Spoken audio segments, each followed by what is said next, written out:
The sky was no longer blue. It burned red, like blood on fire. Every hour, another city disappeared under alien flames. In the year 2079, Earth was losing its final war. The aliens, called Zorvans, came from a dark corner of the galaxy. They were tall, silver-skinned creatures with glowing eyes and machines faster than light. Their ships hung above the clouds, black and silent, like floating mountains of death. At first, people thought they could fight back. The United Earth Forces had powerful weapons, nukes, drones, energy cannons, but nothing worked. The Zorvans destroyed every army base, every defense shield, and every satellite within 10 days. From New York to Los Angeles, cities turned into dust. Millions died before they even knew what hit them. Now, only a few humans were left hiding underground, small groups, broken, scared, and hopeless. But under the burning sands of Nevada, deep below the desert, there was one place still alive: Fort Horizon. Fort Horizon was not an ordinary base. It was a secret underground facility, built many years ago for experiments the world was never told about. Most people didn't even know it existed. But now, it was the last heartbeat of humanity. Inside, Captain Ryan Cole stood in front of a cracked digital map showing the world. Red lights covered the screen. Every red light meant a destroyed city. Only a few green dots still blinked. Ryan was tall, in his late 30s, with a sharp face and tired eyes. His uniform was dirty and torn, his hands covered in dust. He had lost too many people, friends, soldiers, and even his family. But his eyes still carried something no alien could destroy: hope. His voice was low but strong as he spoke to the few people left around him. We lost the surface. We lost our cities. But we haven't lost our will. No one answered. The silence in the control room felt heavy. Machines hummed softly, and the walls shook from distant explosions above. Finally, a woman stepped forward: Dr. Emily Grant, a scientist in her early 40s. Her face was pale, her lab coat burned at the sleeve, but her mind was still sharp. She placed a tablet on the table, showing strange blueprints and energy readings. "Captain, we can't win this war with guns," she said softly. "But there's something else. Something old." Ryan looked at her, confused. "Old? What do you mean?" Emily hesitated. "A project from decades ago, something built during the Cold War. It was buried here, under Fort Horizon. They called it Project Prometheus." The name made the soldiers exchange quick, nervous looks. They had all heard rumors, stories about forbidden technology, strange experiments, and alien contact long before the invasion. Ryan frowned. "I thought that was a myth." Emily shook her head. "No. It's real. And if we can find it, it might be our only chance." Outside, the ground trembled again. A deep rumble echoed through the tunnels as dust fell from the ceiling. The Zorvans were searching. They had detected life below and were preparing to finish what they started. Ryan turned to his second in command, Sergeant Mason, a strong man with a scar across his cheek. "Get the power running in Sector 7. If Prometheus exists, I want it open now." Mason nodded and rushed out. For a moment, Ryan stood still, staring at the map again. The red lights kept spreading. Europe gone. Asia silent. Africa dark. Only North America had a few signals left. He whispered to himself. "If this is humanity's end, we'll make it one they'll never forget." 2 hours later, deep beneath the lowest floor of the base, Mason and his team found a large sealed door covered in rust and warning signs. "Project Prometheus, top secret, U.S. government." The metal door was locked with old biometric codes. The scanners were dead, but Emily connected a portable generator. Sparks flew. For a moment, nothing happened.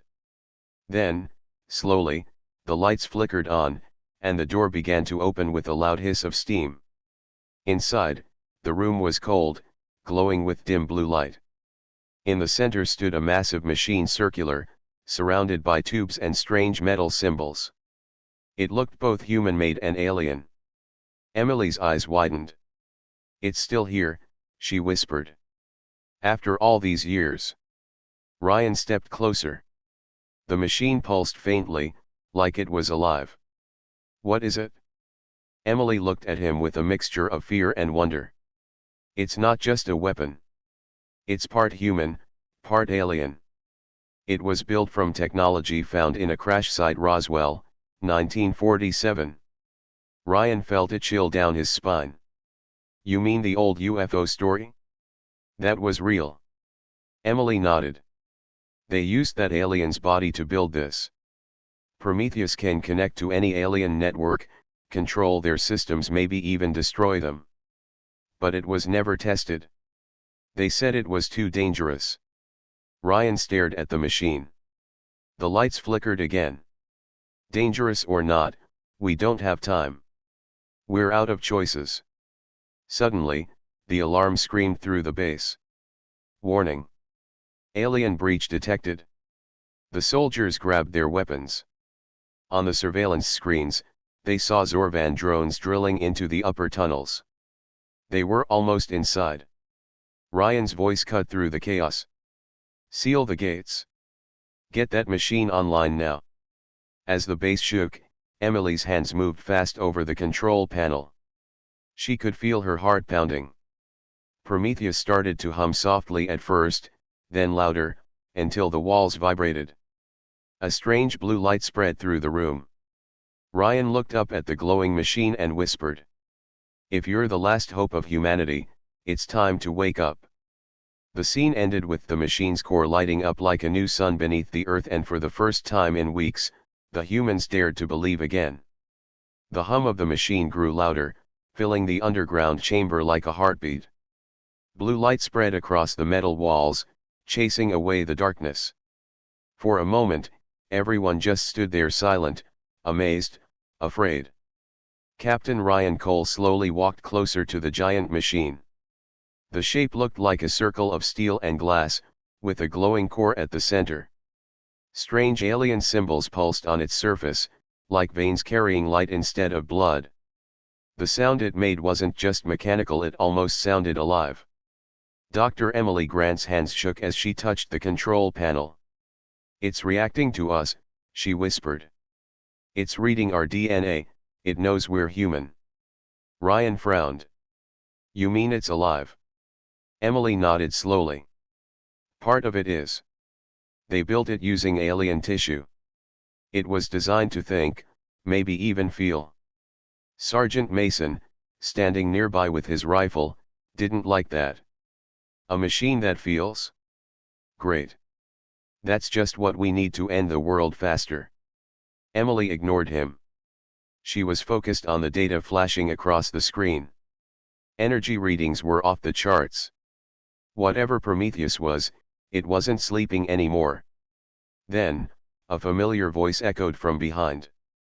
Liam Torres, the young hacker, entered the room carrying his portable computer. He was smart, fast-talking, and a little arrogant, but he was the best at what he did. He whistled. "Wow. So the legends were true. The US government really did build a monster." Ryan turned to him. "We're not here to talk, Liam. Can you connect it?" Liam smirked and started typing. "Already on it, boss.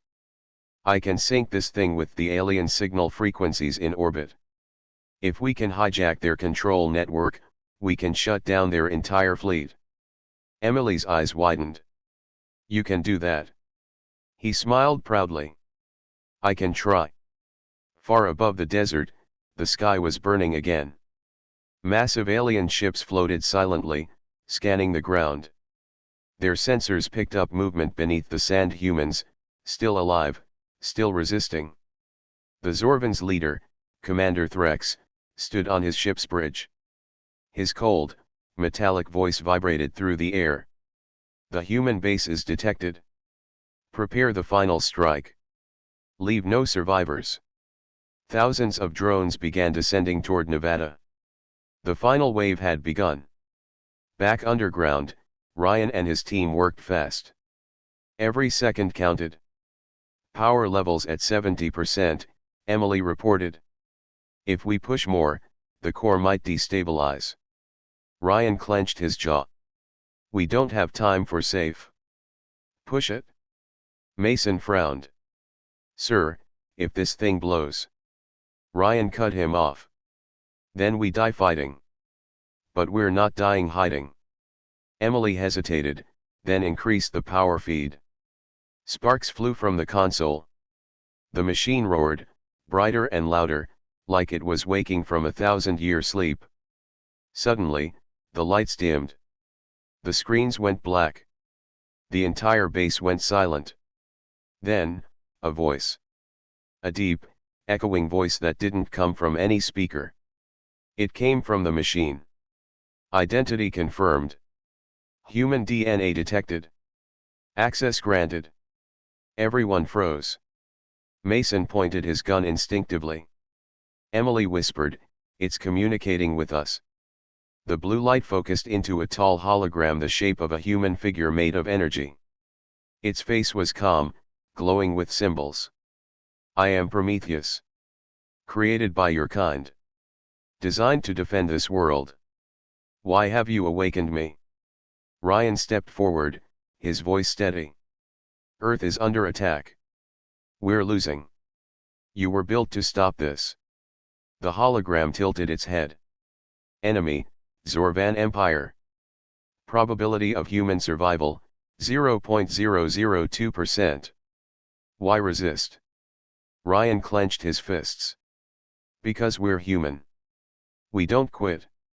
We fight for what we love, no matter how small the chance." For a second, the hologram was silent.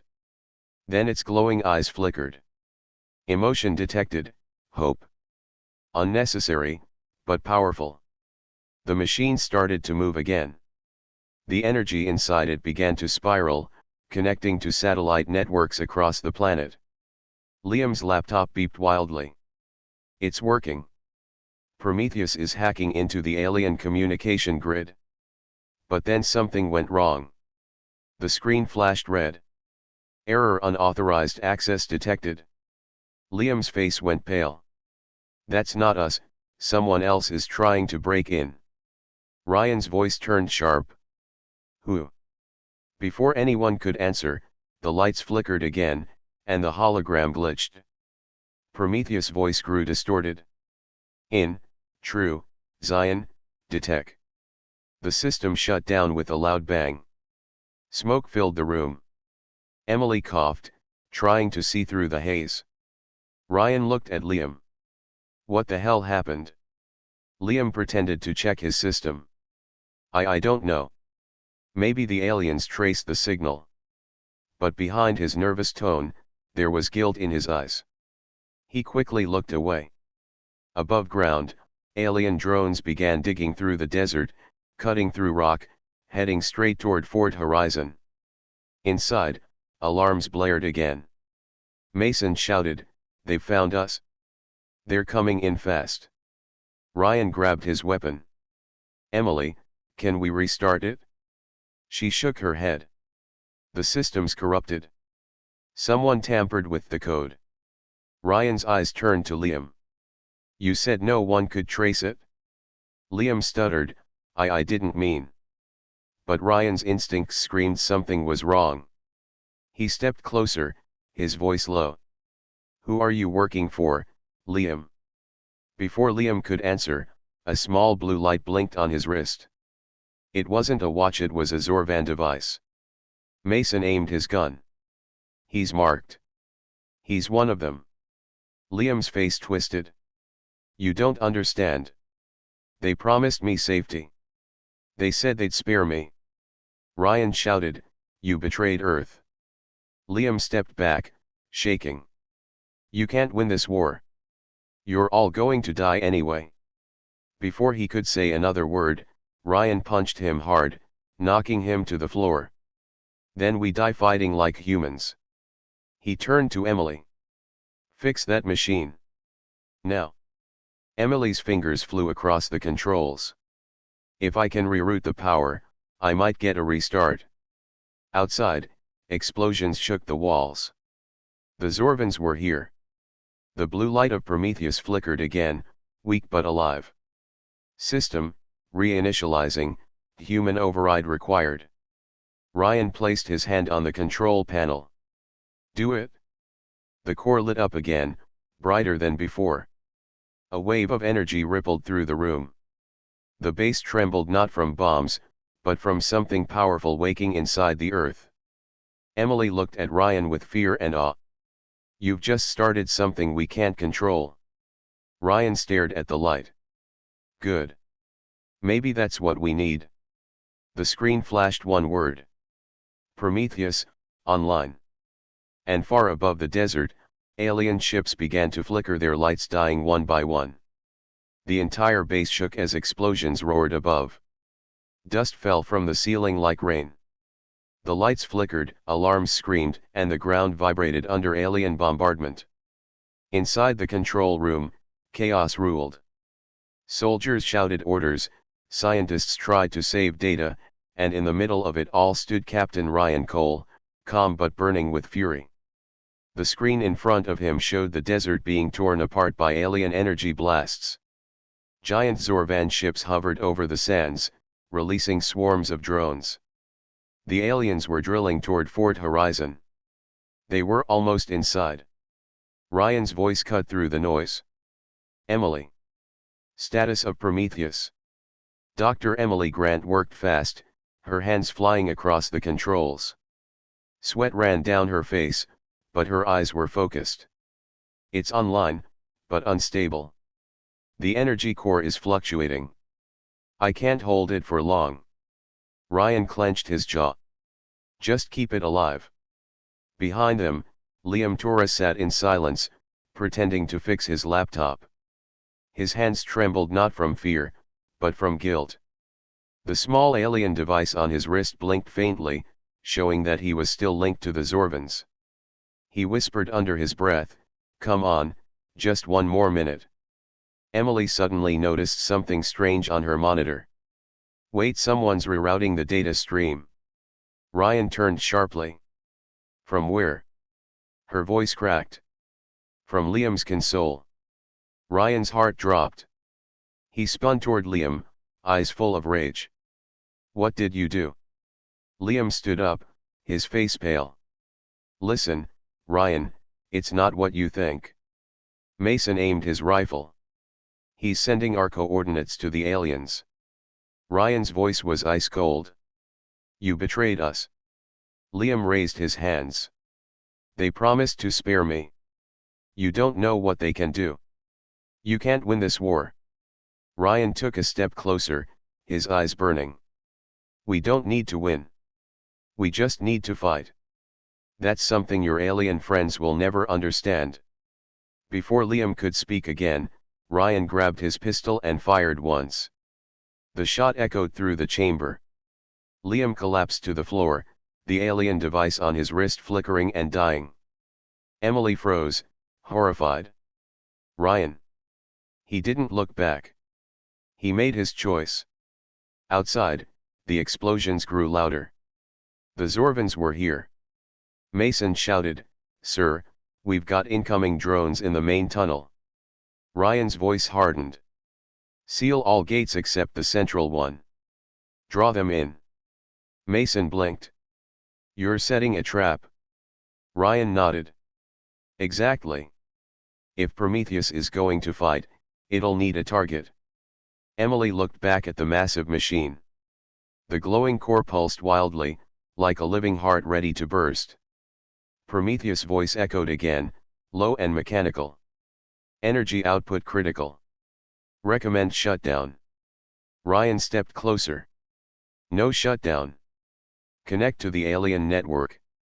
Connection may result in destruction of this facility. Ryan smiled grimly. Then let's make it count. Emily tried to stop him. Ryan, if this thing overloads, it could destroy everything including us. He looked at her. Then maybe that's what it takes to save everyone else. For a long second, she just stared at him. Then she nodded. All right. Let's do it. In the tunnels, the first wave of Zorvan drones broke through the walls. They were tall, spider-like machines with glowing red eyes and metal limbs sharp as blades. Human soldiers opened fire. Bullets bounced off alien armor, but they kept shooting. The tunnels filled with smoke, fire, and screams. Then a deep sound echoed through the base, a rising hum that made the air vibrate. Blue light spilled from the walls. Prometheus was waking up. The machine's core blazed brighter and brighter until it looked like a star trapped underground. Energy waves rippled through every wire, every screen, every circuit. On the monitors, alien drones suddenly froze mid-air. Their red eyes flickered blue. Then they turned around and started attacking each other. The soldiers stared in disbelief. What's happening? Emily shouted, Prometheus is controlling them. It's rewriting their systems. Ryan watched as the chaos spread. Alien machines were fighting one another. For the first time in this war, humanity had turned the aliens' own weapons against them. He whispered, Good job, old friend. Above ground, the Zorvan mothership trembled. On its bridge, Commander Threx snarled. Interference detected. Human signal inside network. Impossible. He slammed his clawed hand on the console. Find it and destroy it. The ship's massive cannons turned toward the desert. A glowing beam began to charge. Underground, Prometheus spoke again. Zorvan primary vessel preparing orbital strike. Recommend immediate retaliation. Ryan shouted, Then do it. The machine's entire core erupted in light. Massive energy surged upward through the tunnels, bursting through rock and sand. A beam of blue light shot into the sky like lightning from the Earth itself. It struck the Zorvan mothership directly in its underbelly. For a moment, the sky turned white. Then, silence. The explosion came seconds later, a blinding flash that lit the horizon for miles. The mothership broke apart in fire, pieces falling like meteors. The remaining alien ships began to retreat, their systems failing one after another. Inside the base, everyone fell to their knees, staring at the screens in disbelief. Emily whispered, We did it, we actually did it. Ryan didn't answer. He looked at the core of Prometheus, which now glowed faintly, slower and weaker. Prometheus, he called out. Mission incomplete, energy levels falling, human connection required. Ryan stepped closer. What does that mean? Emily's eyes widened. It needs a direct neural link. A human mind to stabilize it. He looked at her. What happens to the person who links? She swallowed hard. They won't survive. Ryan smiled softly. Then I guess it's my turn. Emily grabbed his arm. No. We can find another way. He shook his head. No time. If this system collapses, the aliens come back. We finish this now. Mason stood at attention, his voice heavy. Sir. Ryan looked at his team one last time. You know what to do. Keep fighting. Keep living. Then he placed his hand on the glowing core. Blue light wrapped around him like fire, pulling him inside the machine. Prometheus' voice echoed one final time. Human connection accepted. Synchronization complete. The machine roared to life, brighter than ever. Above ground, every alien ship in orbit began to fall. And in that moment, humanity struck back with the fury of a dying world that refused to die. The underground base fell completely silent. The only sound left was the soft, pulsing hum of Prometheus and the faint heartbeat of a man who had just given himself to it. Captain Ryan Cole stood in front of the machine, his body glowing with blue light. His hand was still pressed to the core, but he no longer looked human. His eyes were bright white, his veins shone like circuits, and his voice echoed like two people speaking as one. Dr. Emily Grant stepped back, tears in her eyes. "Ryan, can you hear me?" His head tilted slightly. "Yes. I can hear you, and everything else." The air around him buzzed with energy. Screens across the room flickered back on, showing alien ships across the sky. Every network, every satellite, every drone. Ryan could see them all at once. He was no longer just a man. He had become the living mind of Prometheus. Emily's voice trembled. "You need to disconnect before it's too late." Ryan smiled faintly. "It's already too late for me. But not for Earth." Far above, in the burning sky, the alien fleet regrouped. The Zorvans were furious. Commander Threx stood on the bridge of the remaining mothership, his metallic voice shaking with anger. "Human anomaly detected. Source of interference identified. Nevada sector. Eliminate immediately." Thousands of smaller ships turned toward Earth, glowing with red fire. The invasion wasn't over yet. Back underground, the Prometheus core pulsed like a giant heart. Blue lightning crawled across the walls, connecting every machine in the base. Ryan's voice echoed through every speaker, calm and steady. "All systems online. Initiating planetary defense." Emily and Sergeant Mason watched in awe as the lights across the global map started turning green one by one. Abandoned satellites came back to life. Decommissioned drones rose from hidden hangars. Old military networks long dead reactivated themselves. Prometheus had connected to everything. Ryan spoke again, his voice deeper, more powerful. "Humanity built weapons to destroy itself. Today, those weapons will save it." Outside, the desert began to glow. Massive panels hidden under the sand opened, revealing energy towers that hadn't been used in decades. The air trembled. The ground cracked. And then a beam of light shot from the Earth straight into the clouds. Every alien ship in the sky froze mid-flight. Their red lights flickered, then turned blue. Commander Threx roared. "They're taking control of our systems." "Impossible. No human mind can process our network." But Ryan could. He wasn't just human anymore. He was Prometheus. His voice echoed across every alien channel, clear and cold. "You came here to conquer. You called us weak. But you forgot one thing." A pause. "Humans adapt." In seconds, chaos erupted in space. Alien ships started turning against one another, firing uncontrollably. Energy beams cut through the black sky, lighting it like thunder. On Earth, people hiding in bunkers and ruins looked up, and for the first time in months, they saw something beautiful. The night sky was full of falling alien ships, burning like blue stars. In New York, survivors cheered as a massive ship crashed into the ocean. In London, crowds wept as the alien blockade vanished. Across the world, humanity watched their planet fight back.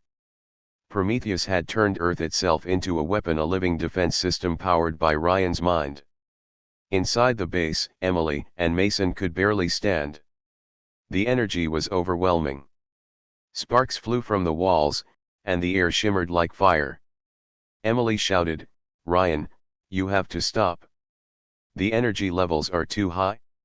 You'll burn yourself out." His voice came through the intercom, distant but calm.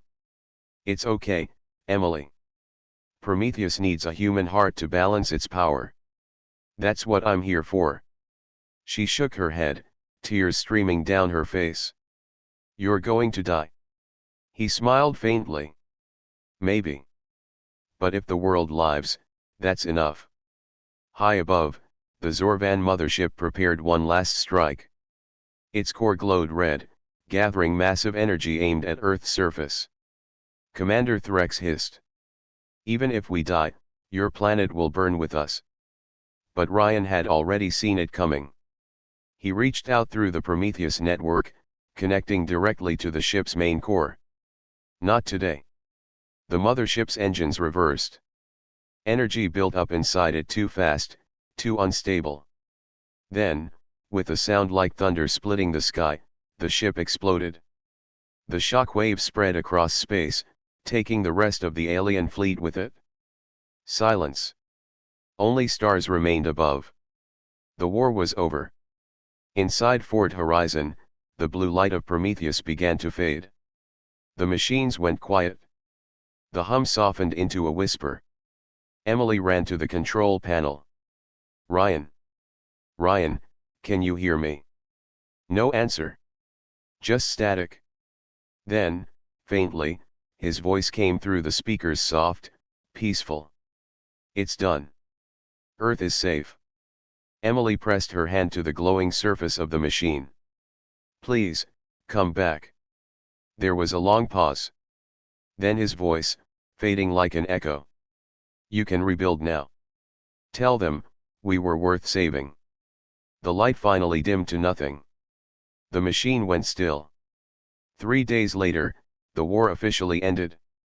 All across the world, alien wrecks were being cleared. The skies were blue again. The oceans were quiet.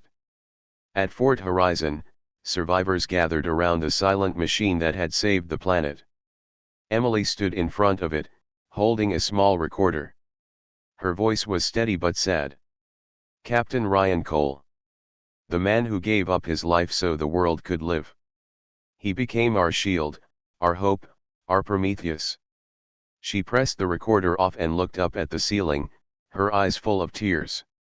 Outside, the wind blew across the desert. The night sky shimmered faintly with blue lights as if Ryan was still watching from above. Mason stepped beside her. Do you think he's really gone? Emily smiled faintly. No. He's part of Earth now. And as they walked away, the core of Prometheus flickered once, just once, a soft blue heartbeat before going silent again. The war had ended, but the world was not the same. Cities were broken. Oceans were full of debris. The skies, once filled with alien fire, were finally clear, quiet and blue. For the first time in years, people could breathe without fear. The survivors called it the awakening of Earth. And at the center of every story, one name was always whispered: Captain Ryan Cole. It had been 5 years since the last alien ship fell. Humanity had rebuilt slowly, city by city, heart by heart. The nations united under one flag, the Earth Alliance, a symbol of peace and unity. In the deserts of Nevada, where the final battle took place, a new city had been built, Cole City, named after the man who saved the planet. At its center stood a monument, a massive statue of Ryan Cole, hand raised toward the sky, made from melted alien metal. Underneath it were engraved his final words. Humanity doesn't need a hero. It needs hope. Every year, people came from all over the world to lay flowers at the base of that monument.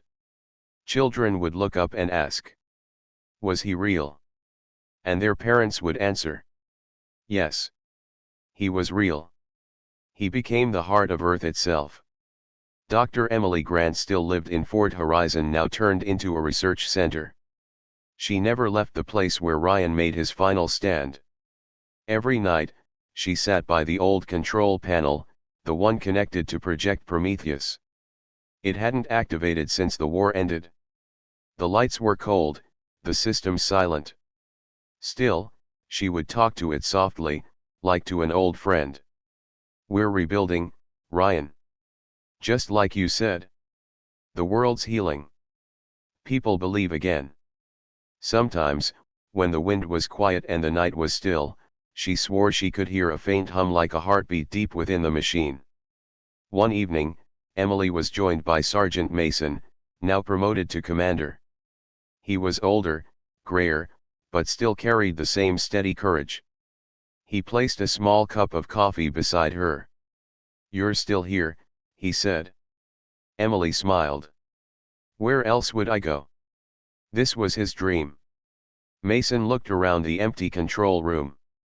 The world owes him everything. Without Ryan, we'd all be gone.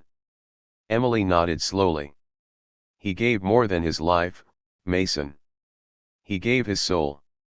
Prometheus wasn't just a machine. After he joined with it, it became something alive. And part of that life is still here. Mason chuckled softly. You sound like one of those spiritual scientists now. Emily looked up at the ceiling, her eyes reflecting the faint blue glow still hidden in the cracks of the walls. Maybe I am. Maybe science and soul aren't so different after all. Far above the desert, the night sky shimmered. Tiny blue lights floated across the stars like dust made of light. People in Coal City often pointed at them and said, "Look. The Watcher is awake." They believed Ryan's spirit lived within the planet, protecting it. And maybe they were right. Because one night, as Emily sat alone in the lab, the monitors suddenly flickered. The power surged. The air filled with a familiar blue light, soft, gentle, warm. She froze, her heart racing. The voice that followed was faint, distant, but clear. Emily. She stood, her eyes wide. Ryan. The light pulsed once. You've done well. Earth lives. Tears filled her eyes. We did it, Ryan. We survived. The voice was fading. Keep protecting them. The stars are not empty. Others will come. But now, humanity is ready. Emily whispered, will I ever see you again? A pause. Then, softly. I never left. The lights dimmed, fading back into silence. But the room felt alive again, like Prometheus was breathing. Months later, the Earth Alliance announced a new project, Prometheus 2, a defense system based on the original machine's blueprints. This time, it wasn't meant to destroy, but to protect.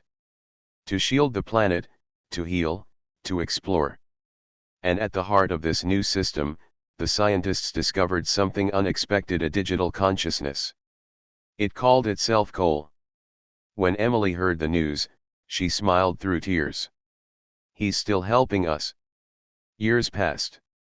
The new generation grew up in peace. They learned about the invasion, the fall, and the man who became one with the earth. Schools taught his story not as war but as hope. Children painted stars with blue lights. Writers called him the guardian of humanity. And every year, on the day of victory, the skies above Nevada glowed faintly blue, like the planet itself remembered him. One night, Emily stood once more in the desert, under the open sky.